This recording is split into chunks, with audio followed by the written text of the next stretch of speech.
மலையே மலையே ஏன் பெஞ்ச புல்லு புல்லு வரல நான் பெஞ்சேன்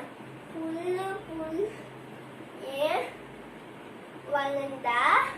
மாது திங்க நான் வளர்ந்தேன் மாது மாது ஏன் தின்ன